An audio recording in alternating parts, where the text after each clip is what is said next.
Seja bem-vindo ao canal Informação Cristã. Antes de continuar, deixe um like e inscreva-se no canal para continuar recebendo novos vídeos.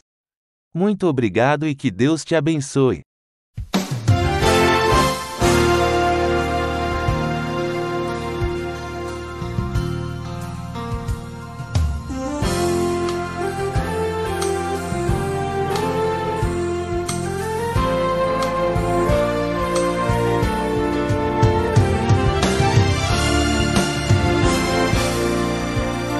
Muitas pessoas têm tido seus sonhos destruídos pela falta de confiança absoluta em Deus. A Bíblia está repleta de exemplos de grandes sonhos cumpridos para a glória de Deus. Encontro com a Palavra é um programa escrito pelo Dr. Dick Woodward e narrado por Pastor Edson Bruno. Ouça e descubra verdades que lhe ajudarão no seu dia a dia. Com você, Pastor Edson Bruno.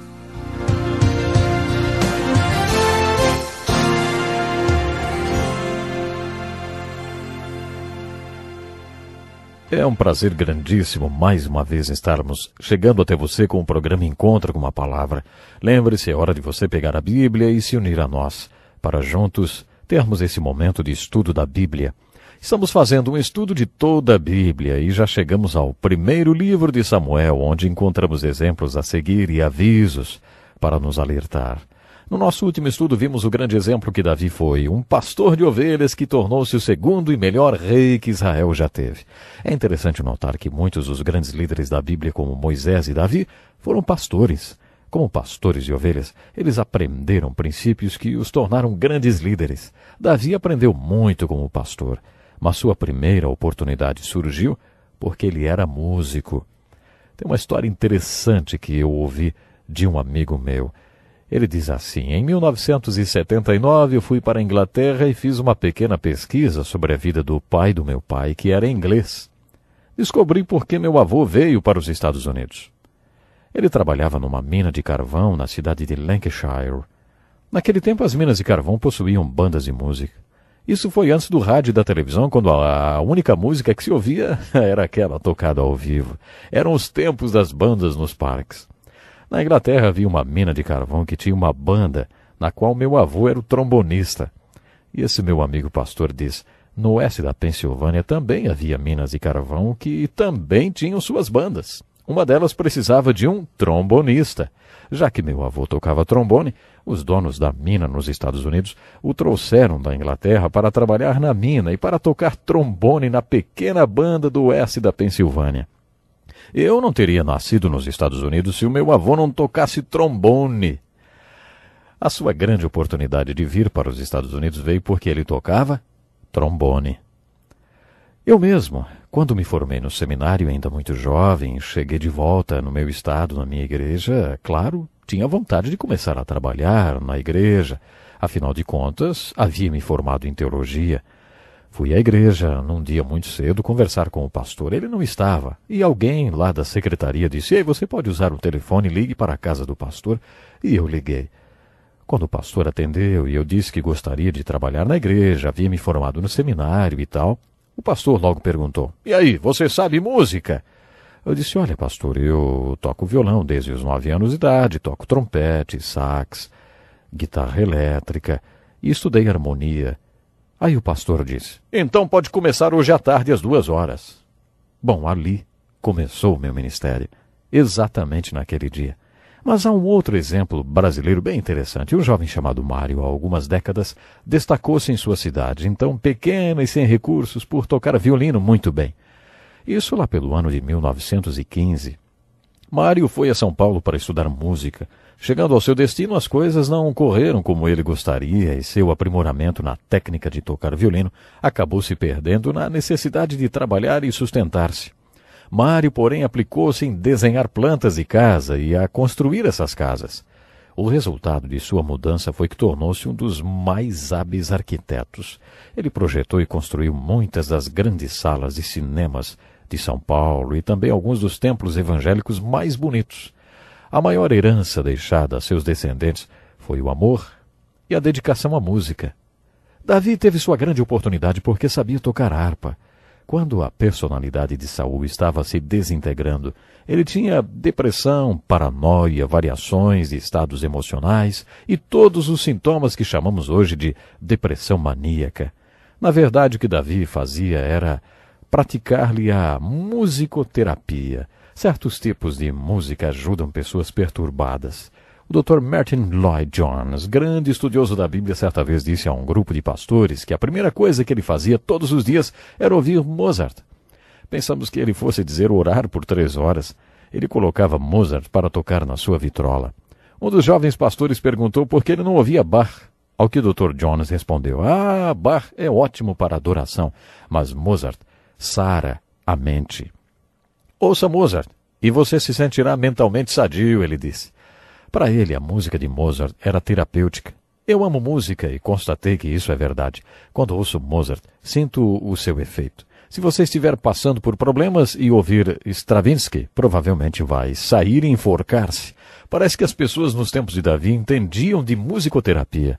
Quando Davi tocava sua harpa, provavelmente também cantava os salmos que tinha escrito. Com aqueles salmos, Davi tirava o rei daquela perturbação. O primeiro passo de Davi em direção ao importante cargo que ocuparia foi dado por causa do seu dom de músico. Quando você pensar em Davi, pense também na sua contribuição para o trabalho de Deus. Moisés nos ensinou a adorar, mas foi Davi quem trouxe louvor à adoração. Foi Davi que organizou 4.000 levitas que tocavam instrumentos musicais para o louvor do Senhor. Isso está descrito no capítulo 23 do primeiro livro de Crônicas. Foi Davi que afirmou ser possível aproximar-se de Deus com cânticos. Você já percebeu que quando pessoas como Billy Graham usam milhões de dólares para transmitir suas cruzadas pela televisão, metade do tempo é usada pelo Ministério da Música? Isso porque metade da mensagem vem por meio da música. Deus usa o Ministério de Música para falar. Creio que Davi aproximou a música da palavra de Deus e os uniu para sempre. Outro aspecto importante da vida de Davi é o seu lado guerreiro. Muitas pessoas ouviram falar de Davi pela primeira vez quando leram na Bíblia como ele matou o gigante Golias. Eu gosto muito dessa história. Muitos de nós aprendemos essa história na escola dominical. Você já prestou atenção no que Davi disse ao Golias quando o desafiou? Isso é uma das coisas mais importantes nessa história de 1 Samuel 17. Davi disse ao Golias: Tu vens a mim com espadas, com lança e com escudo, mas eu vou contra ti em nome do Senhor dos Exércitos, o Deus dos exércitos de Israel, a quem tu tens afrontado. Saberá toda essa congregação, se referindo ao exército dos hebreus, que o Senhor salva, não com espada nem com lança, pois do Senhor é a guerra, e ele vos entregará nas nossas mãos. Que palavras impressionantes daquele moço para o gigante! Você provavelmente se lembra dessa história. Os exércitos dos israelitas e dos filisteus se confrontaram, mas tinham se decidido por um duelo em vez de lutar. Golias, o gigante filisteu, saía toda manhã e ridicularizava, amaldiçoava e blasfemava contra o exército de Israel. Davi foi enviado para levar comida para seus irmãos. Naquela manhã, quando Davi chegou, o gigante veio, como de costume. Davi ficou revoltado com o que o gigante falou, porque ele estava ridicularizando Deus. Davi sabia por experiência própria que o seu Deus podia matar leões e ursos. Por isso, ele disse mais ou menos assim: Esse filisteu está perdido. Ele está insultando a Deus. Quem esse filisteu pensa que é para fazer gozação de Deus? Essa afronta de Davi deixou seus irmãos muito bravos, porque todos eles estavam com medo de lutar com o gigante. Então Davi, em outras palavras, perguntou: O que eu fiz de errado? Vocês esqueceram qual é a nossa causa? Deus é a nossa causa, e a batalha é do Senhor. Esse foi o grande discurso de Davi. Para ele, a batalha era do Senhor. Ele queria dizer: Eu não sou, mas Deus é e está comigo. Eu não posso, mas Ele pode e está comigo. Davi cria nisso e provou que estava certo quando saiu e matou o gigante. Enquanto Davi estava atacando o gigante e dizendo tudo aquilo para ele, o rei e o general do exército estavam assistindo tudo. O rei Saul se virou para o general, que se chamava Abner, e perguntou: Abner, esse daí é filho de quem? O general respondeu: Não sei. O rei ordenou: Vá descobrir. Abner foi descobrir, mas ainda não tinha voltado com a resposta quando Davi matou o gigante e se aproximou e apresentou a cabeça do gigante ao rei. Davi se apresentou ao rei, que perguntou: Jovem, você é filho de quem? E Davi respondeu: Sou filho do seu servo Jessé. o belemita. De acordo com Salomão, os pais correspondem a arcos e os filhos a flechas. A força e a direção de uma flecha dependem do tipo de arco do qual ela foi lançada. A ilustração de Salomão significa que a força e a direção dos filhos no mundo dependem do tipo de lar de onde elas foram lançadas. Foi isso que o rei pensou enquanto ele e o general assistiam àquela cena. Que maravilha de flecha, hein? Gostaria de saber de qual arco ela saiu. Gostaria de conhecer o pai que criou um filho como esse tal de Davi. Jessé não criou somente ovelhas. Jessé criou filhos e criou um filho como Davi. Foi isso que o rei pensou naquele dia. Davi também tornou-se um grande general. E como general ele tinha muita influência sobre seus homens. Alguns homens têm esse dom de influenciar outros, de serem líderes. Davi certamente tinha esse dom. Uma das minhas histórias preferidas que ilustra sua influência sobre outros homens está em Samuel, e é repetida novamente no livro de Crônicas. Lá lemos que os filisteus tinham tomado a cidade de Belém. Davi e seus homens estavam se escondendo nas cavernas, e um dia Davi disse: "Eu daria qualquer coisa para beber das águas dos poços de Belém." 3 dos 30 soldados valentes de Davi ouviram o que ele disse. Esses 3 homens pegaram suas espadas e partiram para Belém. Lutaram até chegarem aos portões da cidade e depois se arriscaram até os poços da cidade. Pegaram a água e depois lutaram para conseguir sair da cidade e chegar de volta até Davi. Quando voltaram, disseram: "Aqui está a água que o Senhor quer." Davi pegou aquele copo d'água, derramou no chão e disse: "Eu não mereço beber dessa água, porque vocês arriscaram suas vidas por ela." Agora me digam, esse homem não era um líder?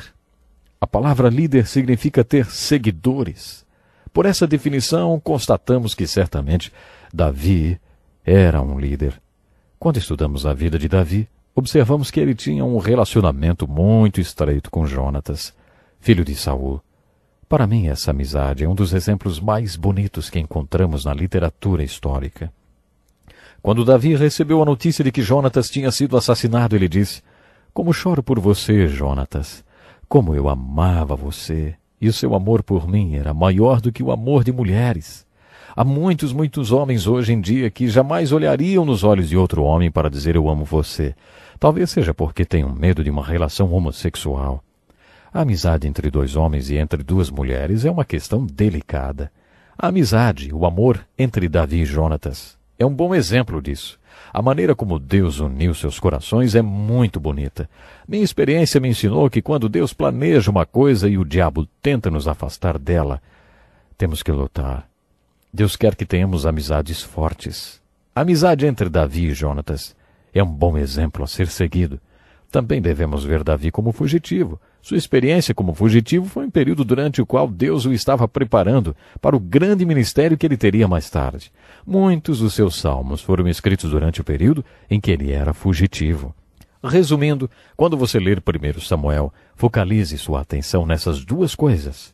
Primeira, o conceito do reino de Deus. Depois atente para personagens Samuel e Davi.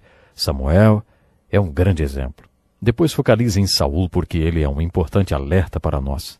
Depois preste uma especial atenção em Davi na segunda metade do livro de 1 Samuel e em todo o livro de 2 Samuel. Davi é um exemplo, porque era um homem segundo o coração de Deus, que fez toda a vontade de Deus. Todos nós devemos procurar o coração de Deus e desejar fazer toda a vontade dele. Bom, o nosso tempo hoje já acabou. Até o nosso próximo programa. Que lição importantíssima. Obrigado, Pastor Edson Bruno. Prezado ouvinte, coloque em prática o que você ouviu aqui. Sem dúvida, sua vida será grandemente abençoada. Este é um estudo escrito pelo Dr. Dick Woodward, na voz do Pastor Edson Bruno. Escreva-nos e solicite o material. Nosso endereço é Encontro com a Palavra, Caixa Postal 2011, CEP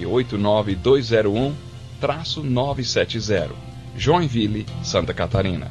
Até o nosso próximo encontro com a Palavra.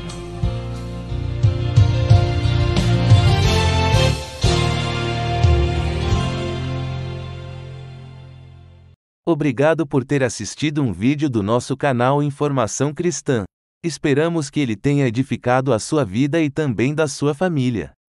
Pedimos que por favor se inscreva no nosso canal, dê um like e compartilhe esse vídeo para o maior número de pessoas, para que elas também sejam edificadas e alcançadas pela palavra do nosso Deus. Que Deus te abençoe e até o próximo vídeo.